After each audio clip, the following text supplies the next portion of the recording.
I'm going over the case in the long run where the firm is making a loss but does not shut down.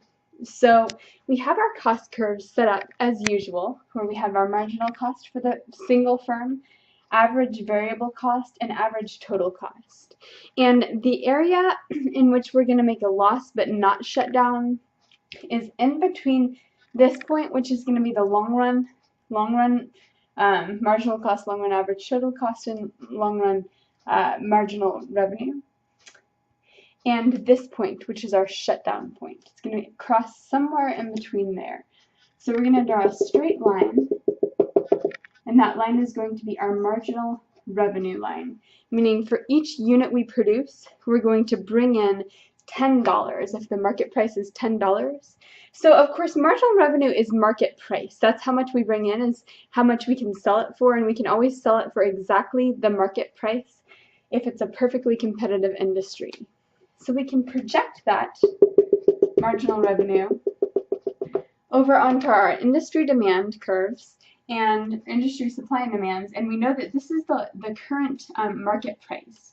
So we'll just say short run, we'll call that the short run market price, meaning we know that our supply and demand curves are going to cross exactly at that price, because that's how we got the market price to begin with. So now we just need to find our profit or loss box, and of course in this case it's going to be a loss box, we know, because we put our marginal revenue curve in between these. For this industry, people are making a loss, and we want to show that on the graph. So to show that, the first thing we always find is how much is this particular firm producing? What is the quantity on this axis that we're going to be producing? And to do that, we're always going to use our decision rule. And our decision will always be choose the quantity such that marginal cost equals marginal revenue. So we can find that by finding our marginal revenue and finding our marginal cost and finding where they cross each other, which happens at the quantity in the short run. So our next step is going to be to find the profit or loss actual box. So we know that profit is equal to total revenue, and total revenue is going to be marginal revenue. How much do we bring in for each unit we produce, marginal revenue, times the quantity that we produce. However many we produce, we're going to bring in $10 for those.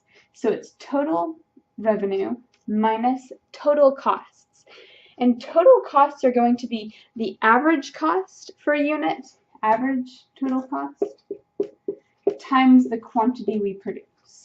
So if we produce 100 units and on average it costs $5 per unit, then we're going to be spending $500 to produce everything that we're selling. So now we need to find these on the graph, and we notice that both of them have a base of Q quantity, and of course this is the quantity in the short run, which we just found here, so this will be the base of our profit or loss box. We need to find the height of our total revenue box, which is equal to the marginal revenue. So the height is equal to the marginal revenue, meaning our revenue box is going to be this thing here, with quantity as base, marginal revenue as height. That's our total revenue box. Now we need to find our total cost box, and we also know that the quantity is going to be our base.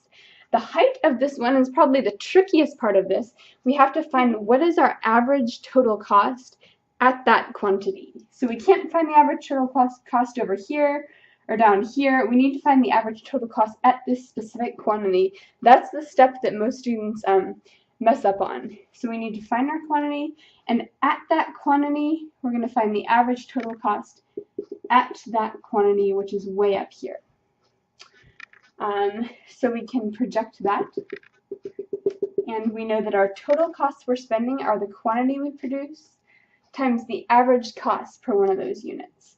So this is our total cost box, and we can compare that to our total revenue box, and the difference between those two we shade. And keep in mind that the difference is always going to be a box. It's not going to be a weird shape. Some students will make the mistake of shading this region here, but if you shade that, it's no longer a box, and these are both boxy figures, so we need to make sure we find a profit or loss box. And then we, of course, ask ourselves, is it a profit or is it a loss? And we know it's going to be a loss, but we can always just check, okay, our costs, what we're spending to produce these goods, are greater than our revenues. That's actually a smaller box, so this is going to be a loss.